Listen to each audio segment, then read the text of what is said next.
Danes v Pomurskem dnevniku. Ustvarjalnost in inovativnost mladih. Bivalne skupnosti za ranljive skupine. Menjava vodstva v Dosorju. Evropska kohezijska politika. Vreme, jutri bo oblačno.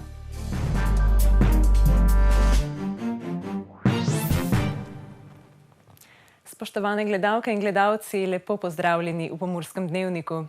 V trgovskem centru Maximus so včeraj uradno pričeli s festivalom Izum 2019. Gre za festival inovativnosti, znanosti in ustvarjalnosti mladih, v sklopu katerega bo vse do sobote potekalo več dogodkov. Med 26. in 29. novembrom v Murski Soboti potekajo tradicionalni dogodki Mladi za napredek Pomurja. Tudi tokrat so številne dogodke združili pod skupnim imenom Izum. Izum je kratica.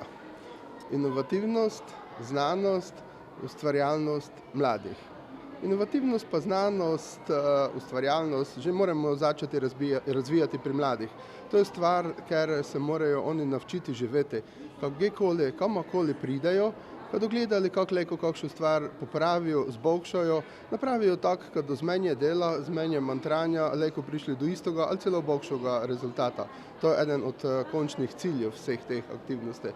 Po drugi strani pa seveda ščemo mladim dati priliko, da lejko pokažejo, kaj so tekom leta napravili, kaj so ustvarjali za svojimi mentorami, kaj tudi drugim pokažejo, menjajo izkušnje med seboj, predvsem pa tudi, ker je to en lep prostor, kjer tudi sami dobijo potrditev, ko se jih pohvali in ne nazadnje, ko se zdignejo samozavest in ko doznali, ko je to ena face važna stvar v življenju. Začetki Izuma segajo več kot 20 let nazaj, sedaj pa se je Izum spremenil v gibanje velikih razsežnosti, inovativnosti in tehničnega razvoja. Začeli smo kot den odpretih vrat Zveze za tehnično kulturo v eno malem prostoru 20 plus let nazaj. In seveda v tom času se je Izum prerasel resno v eno gibanje in iz leta v leto opažamo največ ljudi, ki tisto, kar prinesejo, je sigdar bolje tudi inovativno, ne nazadnje tehnika, razvoj ideta face naprej in fajn in prav je, ko mladi seveda to mi sledijo in ko tudi tu lejko že najdemo kakšne predloge, za kar sem glušen, ko do face hitro prišli tu v življenje. Namen festivala je mladim čim bolj približati ustvarjalnost, kreativnost in razvoj. Tudi letos so prispele zelo dobre ideje, zato bo komisija imela zahtevno delo. Recimo na to razstavo ustvarjalnosti tudi nekako na koncu ocenimo, ovrednotimo, predvsem za voljo toga, ko ščemo mladim pokazati, kje so dobre, kje pa so lejko ešte boljši. In kako vsakše leto, tako tudi letos vidim, kada je komisija imela fejs žmetno delo. Pod skupnim imenom Izum se bodo na festivalu zvrstili številni dogodki, in sicer otvoritvena konferenca projekta Dual Transfer, znanstvena konferenca PAZU in slavnostna akademija Zveze za tehnično kulturo regionalnega centra Murska Sobota, kot tudi ostali spremljajoči dogodki, številne predavanja in zabavne delavnice. Služba Vlade Republike Slovenije za razvoj in evropsko kohezijsko politiko je izdala odločitev o finančni podpori za projekt bivalne skupnosti za ranljive skupine. V Murski Soboti bodo tako z evropskimi sredstvi revitalizirali 2 objekta za starejše in brezdomce. Projekt bivalne skupnosti za ranljive skupine je izdala Služba Vlade Republike Slovenije za razvoj in evropsko kohezijsko politiko. Za naložbo v vrednosti dobrih 517 tisoč evrov bo Evropski sklad za regionalni razvoj preko mehanizma celostnih teritorijalnih naložb prispeval nekaj več kot 196 tisoč evrov. Javni stanovanjski sklad Mestne občine Murska Sobota bo z omenjenimi sredstvi revitaliziral 2 objekta in v njih uredil bivalne enote za ranljive ciljne skupine, in sicer 6 bivalnih enot za starejše in 12 bivalnih enot za brezdomce. Obnova enostanovanjske stavbe na naslovu Ivanocijevo naselje 7, v kateri bo urejenih 6 bivalnih enot za starejše, se je začela že avgusta lani, prav tako so že stekla tudi obnovitvena dela na objektu zavetišča za brezdomce.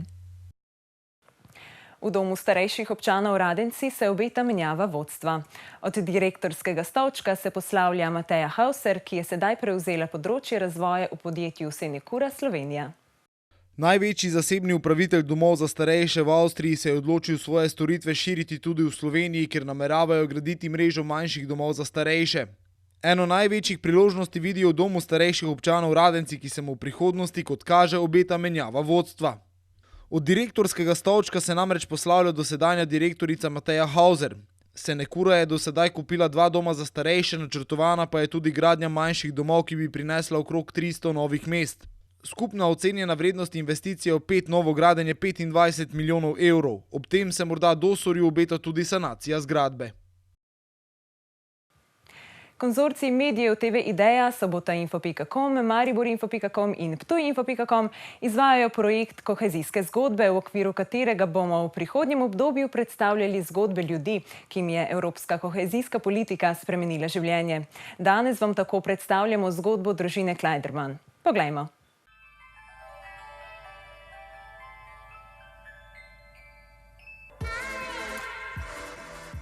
Družina Kleiderman se ukvarja z vinogradništvom leta 1970. Naša vina smo prodajali v Lendavi in okolici Lendave.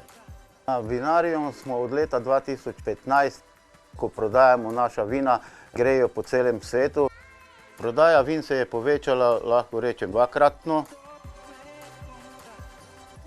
Naša zidanica se je priključila razpršenemu hotelu Vinarium, s tem smo privabili tudi več gostov v našo destinacijo. Naši gostje so predvsem aktivni turisti, ki potem grejo tudi na kakšen pohod po Lendavskih goricah do stolpa Vinarium, kjer lahko okušajo tudi naša vina.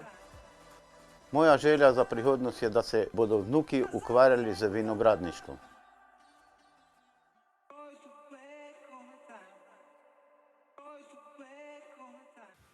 Evropski parlament je v Štrasburgu s prepričljivo večino podprl novo Evropsko komisijo.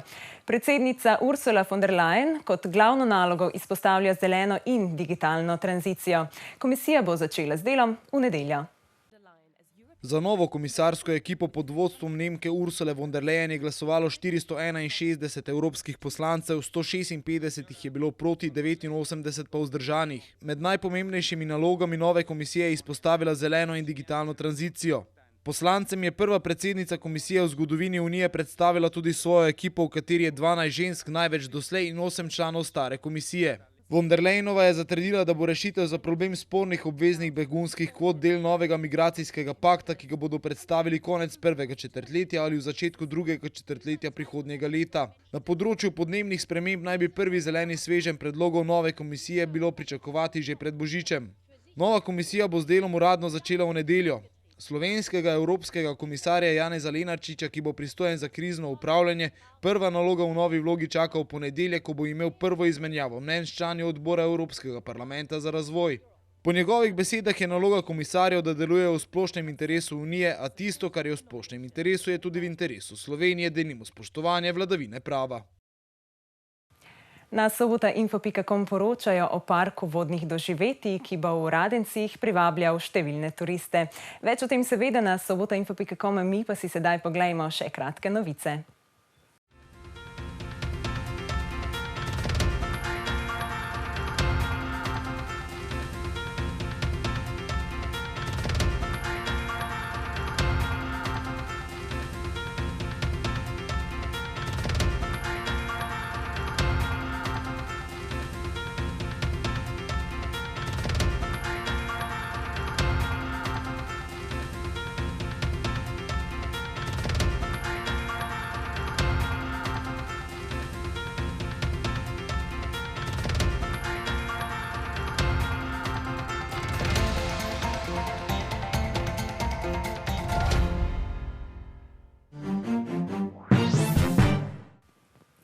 Jutri bomo imeli zmerno oblačno vreme, že v soboto pa nas čaka nekaj sonca. Več o vremenu pa v vremenski napovedi.